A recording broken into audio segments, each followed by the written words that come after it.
Assalamualaikum warahmatullahi wabarakatuh. Perkenalkan, nama saya Sofia, NIM 19022130, jurusan PG PAUD, mata kuliah Administrasi Supervisi dan Pendidikan.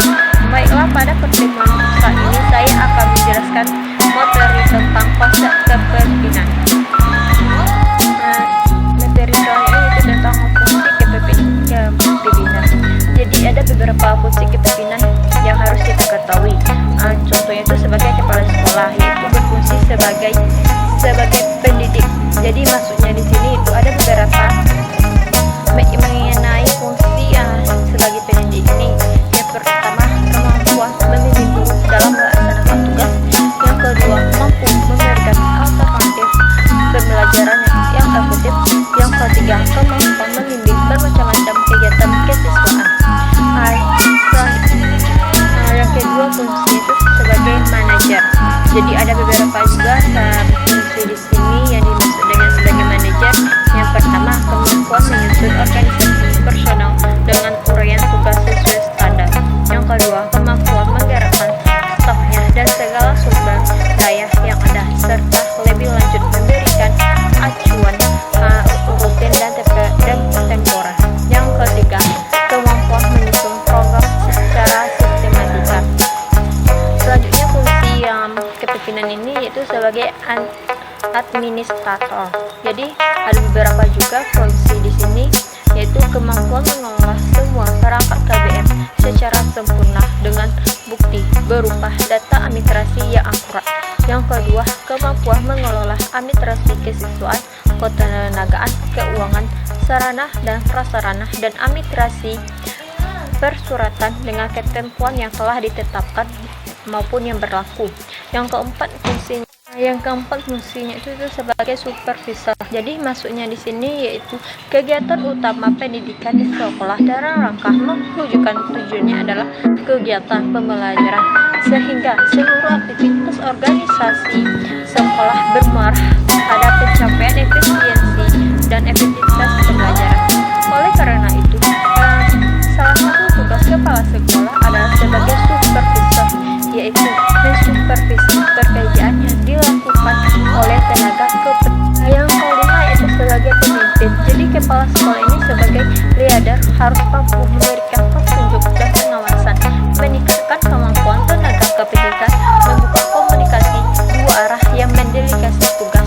Jadi kemampuan yang harus ditunjukkan kepala sekolah dari sebagai leader dapat dianalisis dari kepribadian, pengetahuan terhadap tenaga kependidikan, visi dan misi sekolah, dan maupun mengambil keputusan dan kemampuan berkomunikasi.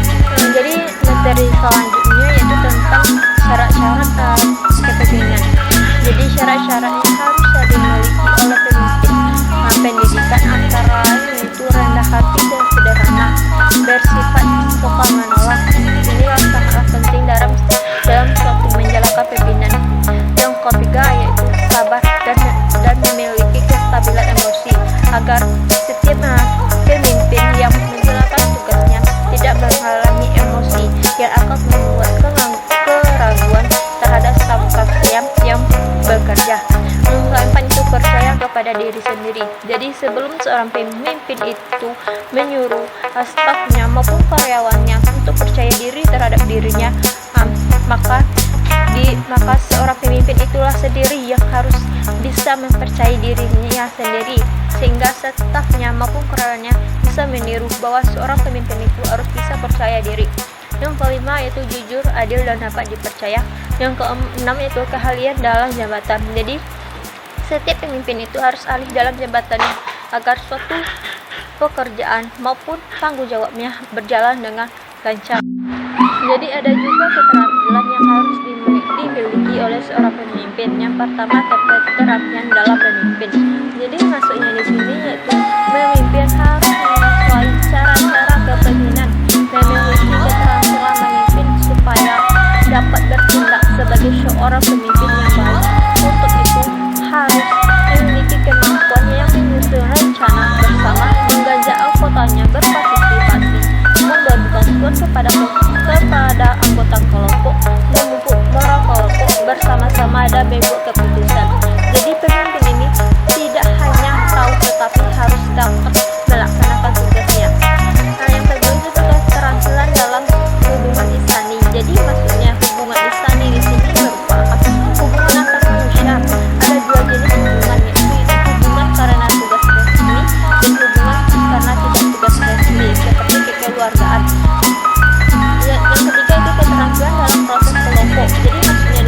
pertama adalah meningkatkan partisipasi anggota kelompok sehingga dapat mengidentifikasi potensi. Jadi pemimpin sebagai penengah, pendamai, dan bukan menjadi hakim yang hanya membuat yang hanya memihak salah satu pihak saja. Yang keempat yaitu tentang keterampilan dalam proses administrasi personil. Jadi maksudnya di sini yaitu kegiatan ini mencakup segala usaha yang menggunakan keahlian yang dimiliki petugas secara efektif. Jadi kegiatan ini itu meliputi seleksi, pengangkatan, pendapatan, penugasan, orientasi, pengawasan, dan pembimbingan dalam pengembangan serta kesejahteraan. Yang kelima yaitu keterampilan yang harus dimiliki oleh seorang pemimpin yaitu keterampilan dalam menilai. Jadi seorang pemimpin itu harus bisa merupakan sebuah usaha untuk mengetahui sejauh mana tujuan sudah tercapai ya teknik dan prosedur evaluasi.